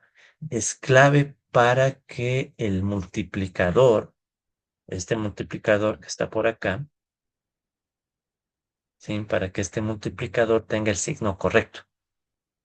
¿Qué pasaría si yo no le pusiera estos menos? Si yo no le pongo estos menos y le trabajo así nada más, podría pasar que el signo del multiplicador asociado a esa restricción, o sea, en este caso el lambda e, sea el contrario al que queremos. Por ejemplo, en este caso yo sé que si lo planteo así, esto va a quedarme mayor o igual a cero, ¿sí? Por Carus con Tucker. Pero si yo no le pongo los menos, estos de acá se volverían positivos, estaríamos con la restricción, con la desigualdad del otro lado, y el lambda e podría volverse negativo, ¿sí? Entonces no va a afectarse la cantidad, sino el signo. Entonces, ¿qué es lo ideal? Lo ideal es siempre recordar que hay que respetar el orden y hay que respetar la simbología que hemos planteado para los problemas, ¿no? Entonces, si aquí estuviera realmente desigualdad, tocaría hacer un menos menos para que el multiplicador salga con el signo que queremos, ¿ya? Si ustedes resuelven sin hacer esto, o sea, sin ponerle el menos menos, ya van a ver que en los códigos está con menos menos. Si ustedes le quitan el menos menos, y de hecho podemos hacerlo, ¿no? Ahí van a ver que cambia el signo del lambda, del multiplicador. De hecho, lo podemos hacer, pero primero resolvamos. Entonces aquí pueden ver que está construyéndose el problema. Ya esto ya no es novedad para ustedes. Solo quiero mostrarles esto, miren. Aquí está la función, bueno, aquí están los objetos. Ahora tengo que crear un nuevo objeto llamado UHAT. UHAT va a ser el UGorro. Aquí una pequeña observación. Cuando construyamos estos objetos, yo quiero que aparezca el UGOR, así tal cual. Entonces miren que aquí estoy usando un poco de código látex. Entonces aquí pueden ver que está el slash hat UGOR. Entonces recuerden que el código látex ayuda a escribir estas ecuaciones de forma un poco más matemática, ¿no? De manera más elegante. Si yo tengo que hacer eso, ya me toca meter código látex. Ahí lo ideal es, o bueno, lo que hay que hacer es poner al lado una R. Cuando tú pones una R al lado, Python entiende que lo que sigue debe interpretarse como código látex. Y ahí le va a poner al gorro sobre la U. Si tú no le pones esto, entonces Python puede que no entienda que esto es código látex y saque otras cosas. Entonces aquí yo estoy forzándole a que Python sepa que este texto debe interpretarse como código látex y de esa forma me queda con el formato que está acá. ¿Sí? Entonces eso primero. Y segundo, también le exijo que sea positivo, ¿ya? Porque obviamente no quiero niveles de utilidad negativo, aunque podríamos poner, ya saben que el número aquí no importa. Pero para no complicarnos la vida, asumimos que es positivo. Lo que a mí más me interesa, mira. Entonces aquí en los códigos pueden ver que los objetivos ya está con menos, que decíamos, y las restricciones también. Entonces aquí pueden ver que está la primera restricción con menos. Sí, es esta de acá, no, menos x1 a la alfa, x2 a la alfa, beta. Sí, es esta. Y aquí está el menos. Sí, entonces por eso les decía que aquí toca poner menos menos. Sí, son estos menos que están acá. Entonces estos menos que estoy resaltando ahorita son estos menos que están aquí. Ya, entonces me olvidé de ponerle aquí en la escritura, pero está en los códigos. Sí, ya vamos a probar después qué pasa si le quitamos los menos. Ahí vamos a ver cómo cambia el signo del multiplicador. Y bueno, la restricción, como ustedes ya saben, se arma como una ecuación que iguala estas dos piezas. Este es del lado G y este es del lado C. Ya, entonces ejecutamos y pueden ver que se crean la ecuación objetivo y la restricción. Aquí uso las siglas PMG para saber que este es el objetivo de la minimización del gasto y la restricción de la minimización del gasto. Ya. Podemos ver la gráfica en 3D de este problema. Ahora sí, ya no voy a explicar nada de esos códigos porque ya es lo mismo de siempre, ¿no? Más bien vean la geometría del problema un ratito. Esto es interesante, miren. Miren cómo cambia, ¿no? Ahora, ¿quién es la función objetivo, ¿no? Pueden ver que hay un plano. Si este plano de color entre verde, azul, etcétera. Ese plano está representando el gasto. Recuerden que el gasto aquí es en esencia P1x1 más P sub 2x2. Es algo súper lineal. Sí, es algo súper lineal. Por eso es que aquí pueden ver que literal se forma un plano. Entonces el gasto es esta parte que es completamente lineal. Y eso está cruzándose con quién? Con una curva, ¿sí? Con un plano, una superficie. Bueno, es como un plano curvo, ¿no? O sea, una superficie vertical, le llamo ChatGPT. Esa, en cambio, ¿cuál es? Esa es esta restricción, ¿no? UX, que era igual a x1 a la alfa, x2 a la beta, igual al UGOR, fijo, ¿no? Entonces, ¿qué pasa? Que ahí tengo, de hecho, si nos fijamos en el piso del gráfico, en el piso del gráfico tengo esta curva, que ahora es la que está fija, mira. Entonces, esta es la curva que está fija, que representa la curva de indiferencia que nosotros habíamos dibujado por acá, ¿sí? La curva de indiferencia que está fija. Esta curva de indiferencia se queda fija, no se mueve, ¿ya? Se queda ahí fija. Y lo que va a moverse es una recta que no sé si ven cómo se va formando. Fijémonos en el piso, ¿no? Aquí en el piso. Ahí pueden ver que va surgiendo una como recta. De hecho, quiero ver una proyección que sea tal vez de este lado. Ya, tal vez desde acá. Entonces, no sé si ven que ahí está. Entonces, ahí va apareciendo una recta que hace tangencia en ese punto. Ya, entonces verán, voy a hacerle esto porque así no parece que estoy hablando un poco a lo loco. Entonces, me refiero a esta recta. Verán, fíjense en la recta que va a quedar sobre la línea que acabo de dibujar. Entonces, ahí tienen la recta que si ven hace tangencia, ¿no? Entonces, está la recta que está aquí y que hace tangencia en un punto. Sí, en el que estoy ahorita, el que les resalta en amarillo. Esa es entonces la geometría del problema, ¿no? Entonces tengo un montón de estas rectas que representan los gastos y se quiere llegar a la recta que logra la minimización. Entonces, como pueden ver, la gráfica en tres dimensiones del problema sí cambia, ¿no? O sea, sí es una gráfica distinta respecto a la que teníamos con la maximización de la utilidad. Veámoslo un ratito, la maximización de la utilidad.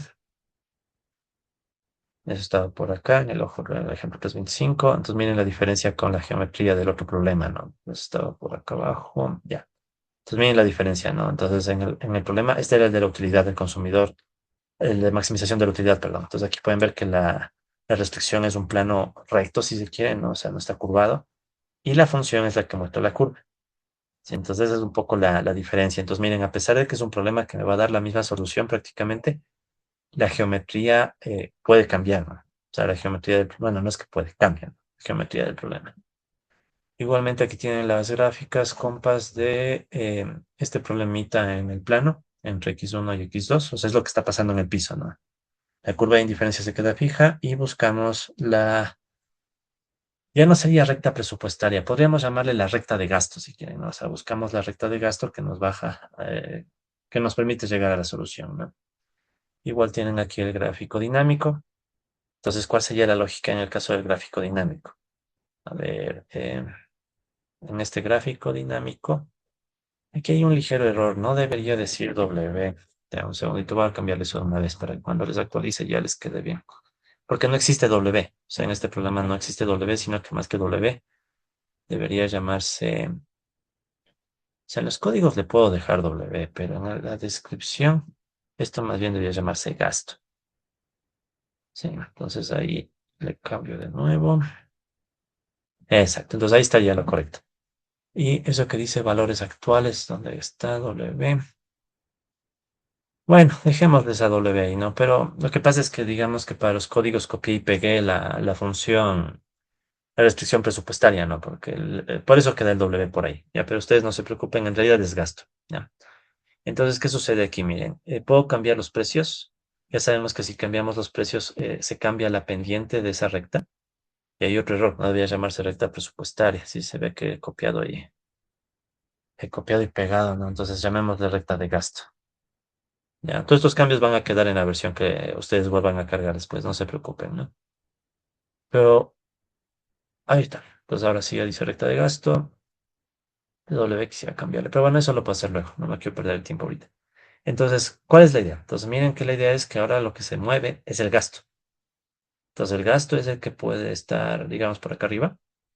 Y ese gasto es el que el consumidor busca ir bajando, minimizando, ¿verdad? Va bajando, bajando el gasto hasta encontrar la solución, ¿no? Entonces, hasta llegar al punto mínimo de utilidad que el consumidor se ha propuesto.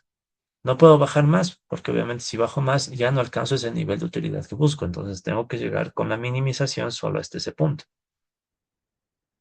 ¿Sí? Entonces miren, por eso queremos descartar el caso nihilista, o sea, el caso del consumidor que no quiere nada, porque si un consumidor no quiere nada, ¿qué podría hacer? Podría seguir bajando su gasto y al final no gasta nada. Entonces terminamos prácticamente sin demanda. ¿Sí? Entonces, obviamente, vean, aquí voy a hacer una pequeñísima defensa. ¿Sí? Ya saben que de vez en cuando nos mandamos alguna filosofada de esto, así bien pequeñita. Una ligera defensa al enfoque al enfoque ortodoxo, ¿no? Claro, uno dice, estás descartando a los nihilistas, estás descartando a los que no consumen. De acuerdo, perfecto. Pero en los datos, ¿qué es lo que ves? Que mucha gente demanda, consume, compra. O sea, es evidente, vas a un centro comercial, hay gente comprando. Entonces, el hecho de que tú te olvides de esas posibilidades de gente nihilista que no quiere nada, tal vez no es tan erróneo si tu estudio se centra en en el mercado. O sea, es una teoría bien pensada para el mercado. O sea, en ese sentido, bueno, o sea, si tienes individuos que, digamos, reciben ingresos y casi que no gastan y tienen otras lógicas, tal vez necesitas otra teoría. Sino que alguien podría contradecirte que está chévere, interesante, pero tal vez esa gente es minoría. Entonces, miren, ya es otro debate, ¿no? Es el debate de, ¿será que esta teoría, una teoría alternativa, pensada para los nihilistas, para los que no gastan o gastan lo poco y ni siquiera optimizan, realmente recoge los patrones más importantes o no del consumidor? Recuerden que más adelante hemos de hablar del tema del agente representativo, ¿no? Entonces, un argumento fuerte de la línea ortodoxa, digamos, es justo eso, ¿no? Tal vez nuestra teoría no es perfecta, pero trata de recoger los patrones mayoritarios que vemos en los mercados. Y en los mercados que vemos, que la gente no es nihilista, o sea, va y compra, por eso va al mercado. Se podría contrarresponder también, ¿no? No es que sea un argumento totalmente válido, pero me parece que es defendible, ¿no? Pero bueno, les dejo ahí la duda, compas. O sea, ¿cómo sería una teoría económica para agentes un poco distintos que su óptimo sea no consumir o consumir muy poquito, ¿no? No sé, les dejo la duda. Yo solo quiero terminar este ejercicio para serles franco. Entonces, a ver, vamos avanzando. Listo, entonces ahí tenemos la solución del problema, compas. Entonces, esta solución del problema, como ven, no es más que aplicar la condición de primer orden que ya teníamos por acá, con igualdad, ¿no? Nos enfocamos en el caso de solución interior. Entonces, aquí estamos viendo que se resuelve el problema con igualdad. Entonces, esta igualdad entre los precios y las utilidades marginales. Ya saben que dentro del gradiente van a estar las utilidades marginales, o sea, las derivadas. Y es lo que está acá, ¿no? Entonces aquí está el precio igual a lambda e por uno y el precio 2 igual a lambda e por 2. Ahí tengo un sistema de dos ecuaciones. Agregamos la restricción. Tengo un sistema de tres ecuaciones. Sistema de tres ecuaciones que lo puedo resolver directamente en Python, como ustedes ya saben. Entonces aquí, ¿qué estoy haciendo? Aprovecho que he replanteado el problema con igualdad, ya sabemos. Entonces aquí me construyo el lambda. Esta vez es el lambda, pero del problema de minimización del gasto. Construyo la función lagrangiana. Sacamos el gradiente de la lagrangiana. Y después aplicamos directamente solve. Ya saben que si no pongo nada más excepto el gradiente, va a entender que esto es igual a cero y saca el punto crítico. Entonces, noten que ya empezamos a lidiar con potencias otra vez, ¿no? Entonces, miren, por ejemplo, el lambda e, ¿sí? Entonces, este lambda e está un poquito elaborado. Entonces, ¿qué hago? Le extraigo. Entonces, aquí ven que estoy sacando el punto crítico de la primera solución, que de hecho es la única que hay. Voy a sacar este lambda del problema de minimización del gasto y le aplico un factoreo y simplify para ver si es que se queda un poquito menos tosco. Pues miren, de esta expresión, aplicando el factor y el simplify, logré llegar a una expresión más simple. Y lo más interesante, este lambda es positivo, mira. Sí, esta es la ecuación por si acaso de este lambda, ¿no? Estoy exprimiéndole el lambda. Es positivo. ¿Cómo sé que es positivo? Porque, bueno, todos estos valores son positivos, alfa, beta, este nivel de utilidad gorro hemos asumido que es positivo, y los exponentes no te van a cambiar el signo del resultado, entonces todo es positivo. ¿Qué hubiera pasado? ¿Sí? ¿Qué hubiera pasado si en el problemita que está acá le hubiéramos cambiado el signo? O sea, digamos que no le hubiéramos puesto al menos ni a la restricción. Sí, o sea, le dejáramos así, sin cambiarle los signos, no dejarle así tal cual, sin los menos. En ese caso, te va a dar la solución casi la misma, o de hecho te va a dar la misma solución, pero con el signo cambiado en el lambda. Pues miren, aquí vuelvo a hacer los mismos pasos. Resuelvo. Vaya, ya moví algo que no debía. Maravilloso. A ver, disculpen un segundo. Típico. Típico, típico, típico. Ya. Pues es mejor no mover nada a veces. A ver. ¿Qué moví? Control Z, control Z, control Z. Pues que no me gusta mover a veces estas cosas. Déjenme ver porque por ahí sí están todas las gráficas funcionando. Un segundito más. Ya si no sale, no sale. A ver. Si ven que aquí cambian los signos, ¿no? Y sale la solución. Ya. Probablemente por ahí se está conflictuando con un menos. Ya lo voy a revisar luego de ese menos. Ya no quiero perder mucho tiempo. Pero ya vieron, o sea, incluso no resuelve, o sea, se complica. Probablemente, claro, yo ya sé por qué está conflictuado, verán. Está conflictuado porque aquí, de entrada, yo ya estoy indicando que el lambda debe ser positivo. Claro, eso es, mire. Si yo aquí, en vez de positivo, le pongo solo que sea real, ahí me va a dar solución. Sí, entonces eso es. Ya verán. Entonces, volviendo acá. Entonces, digamos que ahora sí le quito los menos. Entonces, resuelvo otra vez el problema. Pero miren, esto porque sé qué pasa, porque si no le pongo los menos, o sea, estos menos que pusimos al inicio, ¿no? Estos menos que estoy poniendo acá, si no pongo estos menos, le estoy tratando como un problema solo de tipo Lagrange, no con Tucker. Y al ponerle los menos, el lambda, el multiplicador, puede ser cualquier número real. Entonces, si ven que toca también tener súper claro la parte conceptual, la parte teórica, ¿no? Pues ahorita debería salir. Ya, verán, sale, sale, y la solución debe salirme. Y claro, miren, ahí sí salió la solución igualita, es la misma forma, pero con un menos. Entonces, si ustedes aquí le hacen la simplificación, les queda la misma idea, pero con menos. Entonces, noten eso, ¿no? O sea, ese cambio de signos es vital para que el multiplicador de Kuhn-Tucker sea en efecto de Kuhn-Tucker, porque en Kuhn-Tucker este no puede ser negativo. Y noten que si todo esto es positivo y aquí hay un menos, todo se vuelve negativo. Entonces, por eso es vital respetar los signos, ¿no? Entonces, vuelvo a poner los menos acá. O sea, en pocas palabras, siempre hay que razonarle bien el problema, ¿no? Ya vieron, por ejemplo, que si es que no le cambiaba esa parte de real, de positivo a real, ni siquiera me resuelve. Entonces, siempre traten de razonarle el problema, compas, no solo de ejecutar los códigos, ¿no? Porque puede que por ahí hay una sutileza que no te diste cuenta y luego no sale, ¿no? De hecho, por ejemplo, aquí por decirles, tengo que otra vez ponerle positivo. Eso es. Y resolvemos, y aquí otra vez queda con el signo que era, y ya está. Listo, entonces, y una observación muy breve, ¿no? ¿Por qué quiero que sea positivo? También por un tema económico. Es decir, si yo quiero aumentar mi utilidad, ¿verdad? Yo quiero aumentar mi utilidad mínima. No tendría sentido que lambda sea negativo, porque ¿qué significaría un lambda negativo? Significa que si quiero aumentar mi utilidad mínima debo bajar el gasto. No, pues no tiene sentido. O sea, económicamente, ¿qué tiene sentido? Que si quiero aumentar mi utilidad mínima, debo aumentar el gasto.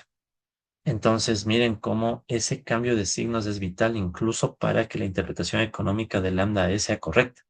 Sí, porque lo que a mí me interesa es que esto sea mayor o igual a cero. Ahí tiene sentido económico. ¿No? Mayor o igual a cero. Porque si no es mayor o igual a cero, entonces para aumentar mi utilidad bajo el gasto. Y eso es como que entonces bajo todo el gasto y no tengo ningún problema, ¿no? Sí, entonces la idea más bien no es esa, es que si quiero aumentar la utilidad tiene que subir el gasto y por eso debe ser positiva, ¿no? O en su defecto cero, pero bueno, cero sería solo si es que es solución de esquina que no nos interesa. En fin, compas, entonces ya tenemos la solución del problema. Si ven, la misma mecánica de siempre que tengo que hacer luego, extraer de aquí, de esta solución, tengo que sacar el x1 y el x2, que eso ya está aquí como códigos directamente. Entonces miren, ya nos quedó x1 y x2. Entonces los extraigo, y aquí está la extracción, y los estoy guardando como H1PU y H2PU, demandas hicksianas. ¿Sí? Entonces estas ya son las demandas hicksianas. Eh, Primero, recuerden que las demandas, si bien son hicksianas, siguen siendo X, o sea, es la X1 y la X2, solo que son las óptimas, o sea, lo que decíamos hace un rato, ¿no? Lo que estaba por acá. Sí, o sea, son esta X1 y X2, pero son óptimos hicksianos. Sí, entonces en Mascolel, como les encanta complicar la notación a Mascolel, Winston y Green, ¿qué va a pasar? Que van a ver que no les ponen ni siquiera X1H, sino directo H1. Pero no confundir, este H1 es una X también, o sea, es la cantidad demandada hicksiana. Sí, entonces, un tema de simbología que hay que tener un poco de cautela, ¿no?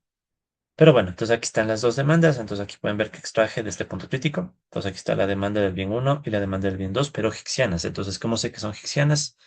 Depende de los precios. Aquí pueden ver que estoy dependiendo de P1 y P sub 2.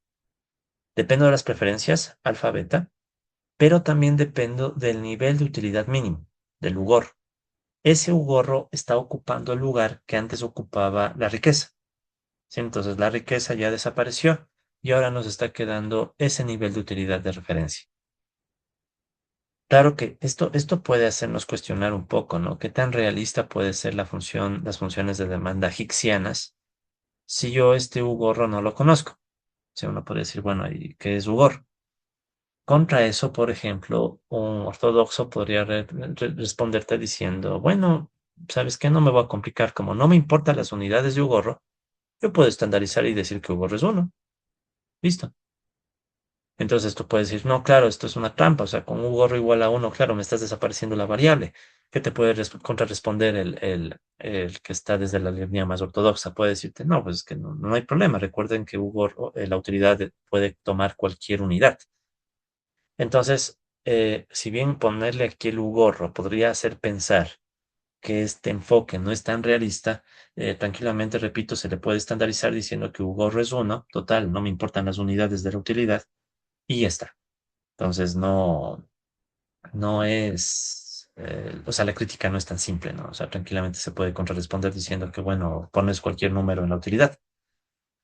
Claro que tú podrías, o sea, entonces, ¿qué pasaría ahí si tienes un crítico un poco superficial? Te podría decir, no, pero es que estás escogiendo un valor de uno, de una utilidad, que es algo mucho más abstracto, no sé qué. Lo que te va a decir el ortodoxo es que te vayas y leas el capítulo uno de Mascolel y te mató. O sea, te va a decir ahí en el capítulo uno y un poco del capítulo 2 has de ver que la utilidad no me importa el número. Entonces, en fin, ya, el caso, compas, es que aquí está un resumen de los temas y aquí pueden ver que puse, bueno, aquí le he llamado costo marginal de la utilidad. Prefiero llamarle gasto marginal. A ver qué nombre le puse aquí, gasto, creo que fue así, gasto marginal. Le voy a poner gasto ya, porque eso de costo como que es más de la producción. Entonces, no costo, sino gasto. Gasto marginal.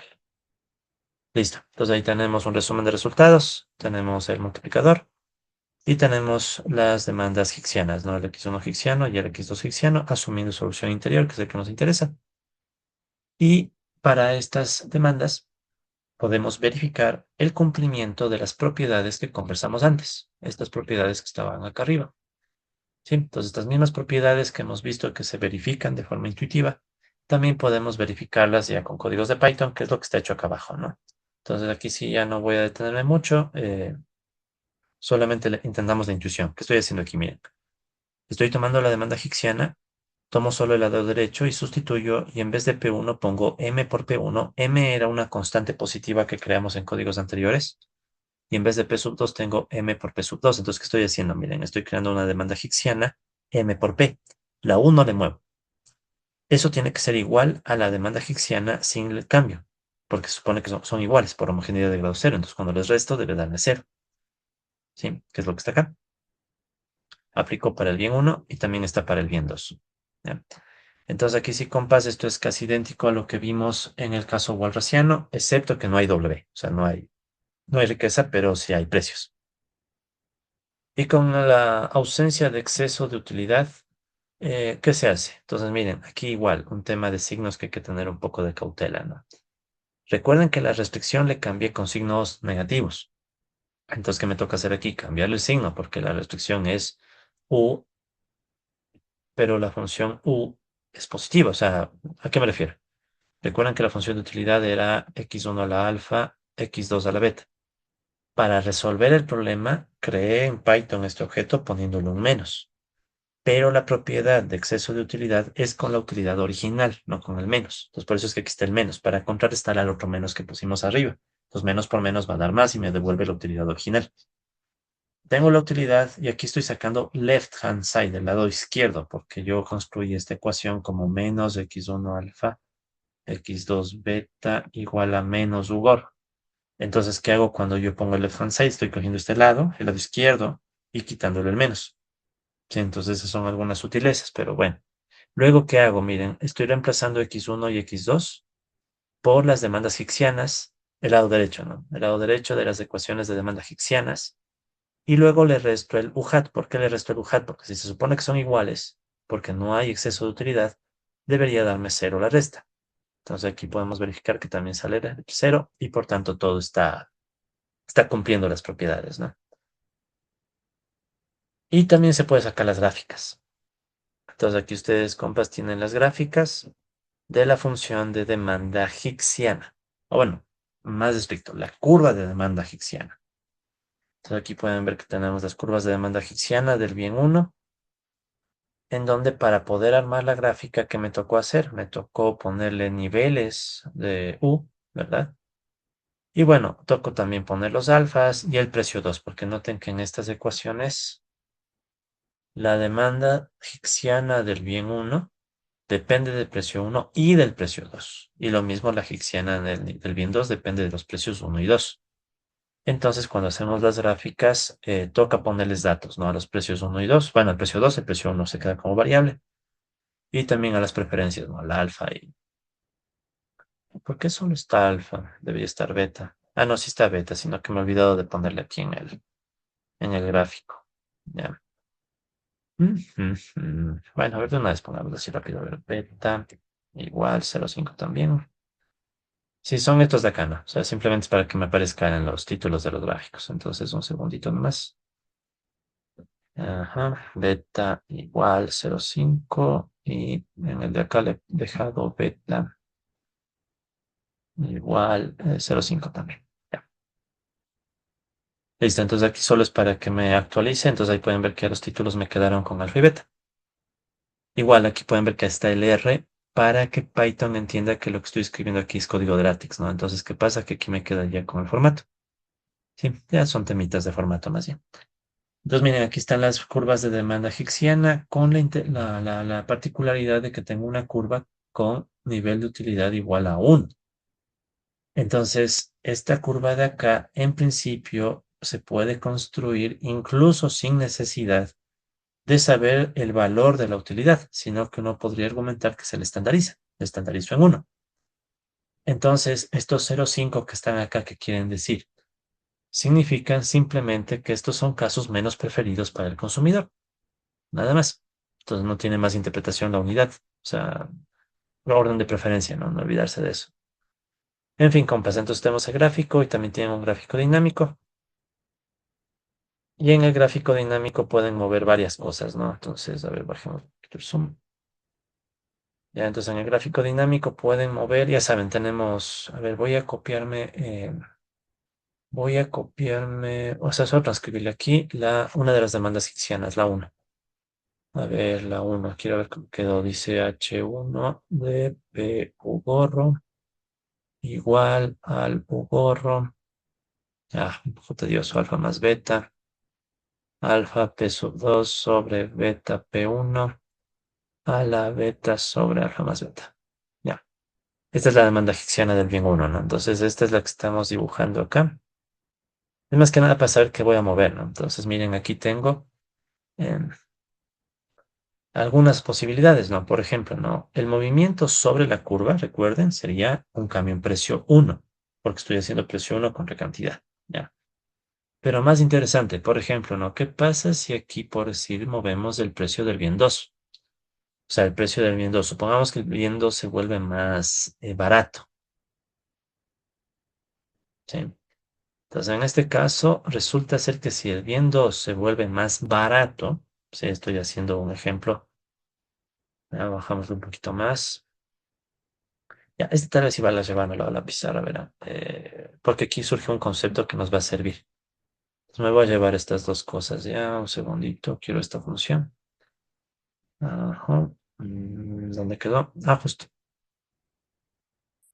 Ya, entonces tengo esta función de utilidad, que digo, esta función de demanda hicksiana, ya la solución del problema. Y tengo esta curva que está acá. Ya. Entonces, ¿qué está pasando aquí? Recuerden que lo que hicimos en este ejemplo fue bajar el precio del bien 2, ¿no? Entonces aquí yo he bajado el precio del bien 2 y veo que se está desplazando hacia la izquierda, ¿no? Entonces tengo un desplazamiento de la curva, ¿no? Entonces estamos bajando P sub 2 y al bajar P sub 2 cae este H1, que recordemos que este H1 es lo mismo que decir el X1 en el óptimo hicksiano. Entonces está cayendo y es lo que estamos viendo acá, ¿no? Es el desplazamiento de la curva de demanda hacia la izquierda. Pero ¿qué quiere decir esa contracción en términos ya económicos? Me está diciendo que si el bien 2 es más barato, el 2, no el uno, el 2. Entonces, los consumidores, para mantener su utilidad constante, ¿verdad? Dejan de comprar el bien uno. ¿Por qué? Porque está dándose una sustitución. O sea, ¿a qué me estoy refiriendo? Veamos esto en el otro gráfico. Ahí se va a entender incluso mejor esta idea. Sí, entonces aquí tenemos X1 y x2. Entonces, recuerden que esta es la demanda hicksiana. Entonces, aquí el U-gorro se ha mantenido constante, pero ¿eso qué significa? Que tengo una curva de indiferencia que es constante, U-gorro. Ya. Entonces, ¿qué estamos diciendo? Estamos viendo que, recuerden que esta es una curva precio-cantidad, ¿no? La típica, la clásica, ¿no? Precio-cantidad. Entonces, hemos hecho que el precio del bien 2 baje, o sea, el bien 2 es más barato. Entonces, tomemos una situación inicial, si se quiere, ¿no? En una situación inicial, podríamos suponer que estamos por acá. A ver, de hecho, ¿saben qué? Voy a hacer esto. Voy a ponerle, para que empate con los colores de aquí, voy a ponerle en... A ver, voy a ponerle primero en negro la curva de indiferencia. ¿Ya? No se mueve. Voy a ponerle en azul en un caso. Ya, más o menos, ¿no? Entonces, este sería el caso que tenemos ahorita, el inicial. Supongamos, ¿ya? Entonces, este punto que acabo de dibujar, vamos a suponer que es el H1 y el H2 que nace o está asociado a esta recta, o esta curva, perdón, de color azul. Entonces ahora estoy diciendo qué pasa si el precio del bien 2 cae. Si cae el precio del bien 2, entonces noten qué va a pasar. O sea, en este caso, ¿sí? Tengo aquí el vector gradiente, que en realidad es, bueno, es el vector de precios, P, P1, P sub 2. En cambio, ¿qué sucede si baja el precio del bien 2? Usemos la intuición. Si baja el precio del bien 2, el consumidor como que puede comprar más del bien 2. Obviamente, ¿no? O sea, si el consumidor ve que el precio 2 es más bajo, puede comprar más del bien 2. Pero recuerden que la restricción es que debo alcanzar la misma utilidad. Entonces, si yo quiero alcanzar una mayor cantidad del bien 2 manteniéndome en la misma curva de indiferencia, en definitiva, lo que debería pasar es que yo tendría algo, por ejemplo, por acá.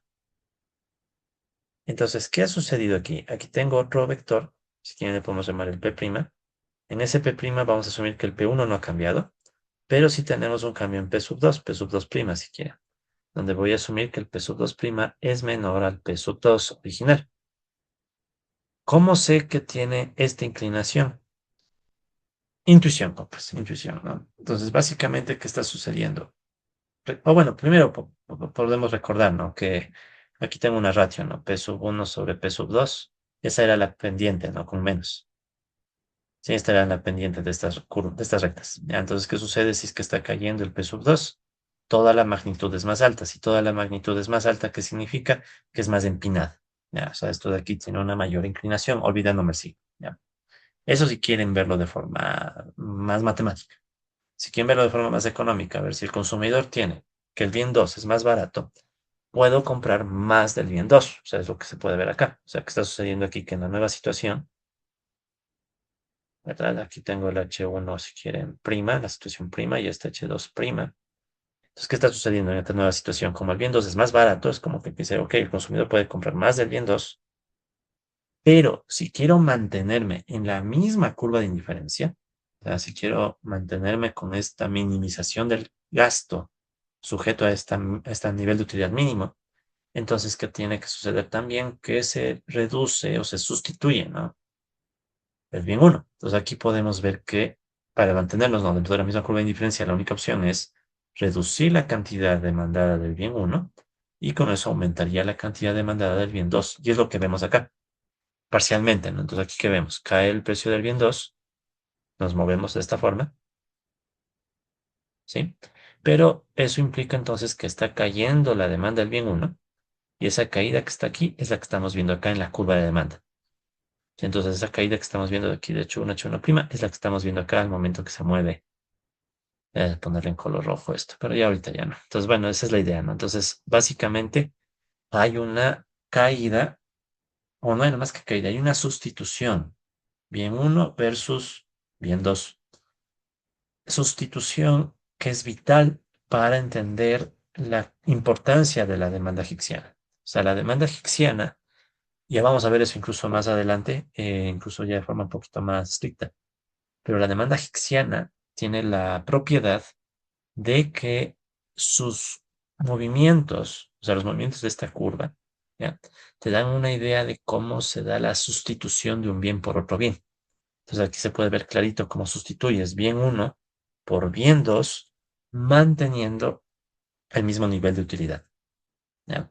Esto no se podía ver en la demanda walrasiana, porque ¿qué pasaba en la walrasiana? En la walrasiana recuerden que tienes una restricción presupuestaria que se puede mover por tema de precios, pero la utilidad cambia. O sea, la utilidad es la que se maximizaba. Entonces, si me cambian los precios, buscas otra utilidad. Entonces, ahí no se podía ver la sustitución como sí se puede ver acá. Aquí se ve clarito, ¿no? Como el consumidor sustituye un bien por otro bien para mantener su mismo nivel de utilidad. Entonces, uno hasta podría argumentar lo siguiente, ¿no? Aquí yo puedo argumentar que hay una variación del bien uno en términos hicksianos. Y aquí hay una variación del bien 2 en términos hicksianos. Si el nivel de utilidad se está manteniendo constante, si el nivel de utilidad aquí es constante, entonces yo podría decir de forma bien intuitiva que la utilidad que yo pierdo, ¿verdad? La utilidad perdida por la caída del delta X1, porque el X1H está cayendo, ¿no? O sea, este es negativo, ¿sí? O sea, la utilidad que se pierde por esta caída es como que se compensara, ¿sí? Esta palabra será clave después. Se compensa con la utilidad ganada, en cambio, porque estás aumentando. Este es menor a cero, ¿no? Vamos a decir, ¿no? La utilidad perdida con esto que es menor a cero. Entonces voy a escribir mejor para abajo. Entonces, esto de aquí se compensa, termina siendo compensado. ¿Por qué está siendo compensado? Por la utilidad que ya no es que pierdes, sino la utilidad ganada, dado que tú incrementas el bien x2h mayor a cero. Sí, entonces como que se compensa la una, o sea, la pérdida de la cantidad demandada del bien uno, se compensa con la cantidad demandada del bien 2. Entonces, ¿qué sería lo ideal, compas? Lo ideal sería tener la otra gráfica para el bien 2, o sea, x2 versus p sub 2, y ver que, de hecho, te vas a mover sobre la curva ahí, ¿no? Entonces ahí tienes un movimiento sobre la curva, pero sería chévere tener las dos, ¿no? Pero bueno, no le quiero complicar mucho ahí los códigos. Eso implicaría solamente mover algunas piezas para que te salga ya no el uno sino el 2, ¿no? Por aquí, por ejemplo. Y en vez de utilizar H1, tienes que usar H2. Pero bueno, compas. Entonces, al menos hasta ese punto, no sé si hay alguna pregunta, por favor.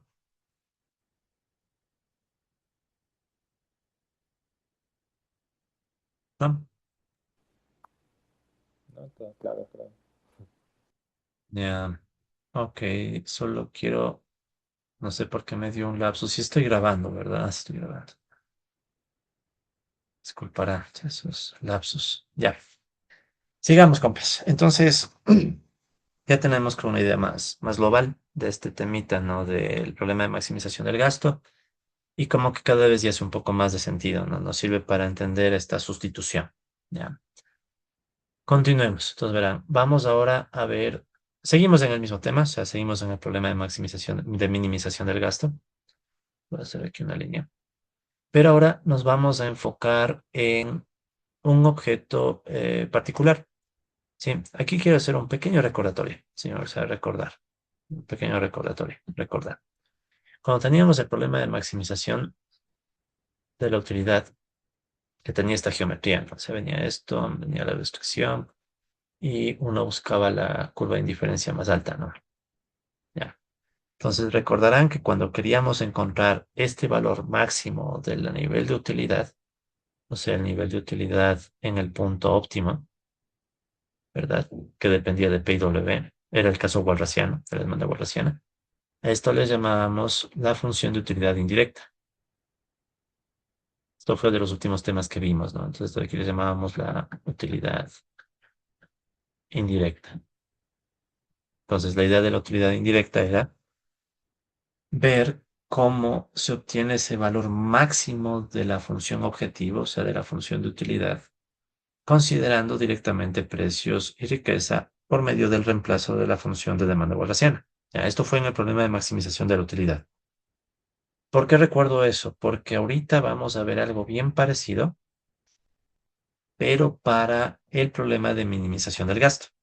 ¿Sí? Entonces, eso, claro, verán, la terminología aquí a veces es un poquito confusa, ¿sí? Especialmente Mascolel y Wilson y Green usan una terminología que a ratos uno se pierde. Así que voy a tratar de ir bien, al menos en la terminología, ¿no? En la matemática ya cada vez es más trivial, pero en la terminología, verán. Ellos utilizan el término función de gasto. ¿ya? Entonces, ¿qué va a ser la función de gasto? Entonces, aquí yo quiero aclarar, no le voy a poner ni siquiera en los apuntes, esto es para entendernos entre nosotros nomás. Debería, para mí, o sea, si yo hubiera escrito el libro de ellos, cosa que obviamente estoy a años luz de lograr algo así, no sé en cuántas vidas uno logra escribir un libro así. La verdad tampoco sé si quisiera, ¿no? O sea, ¿para qué les voy a mentir? Solo escribir estos notebooks ya creo que me redujo unos años de vida, pero bueno, ahí toca compensar con más entrenamiento físico y horas de sueño. Pero bueno, lo importante, entonces esta función de gasto debería llamarse función de gasto mínimo. Ahí como que uno entiende mejor de qué está hablando, de qué se está hablando, ¿no? Función de gasto mínimo. Entonces, cuando ustedes vean en los apuntes, por ejemplo, función de gasto, que es lo que vamos a ver ahorita, nos referimos a eso, ¿no? Función de gasto mínimo. Es como esta utilidad indirecta, ¿no? Si me hubieran preguntado, yo hubiera llamado eso función utilidad indirecta máxima, para acordarme que es en el máximo. Entonces, este en cambio va a ser el gasto en el mínimo. Entonces, ¿cuál es la idea? Entonces, vamos otra vez a hacer el gráfico del problema de minimización del gasto.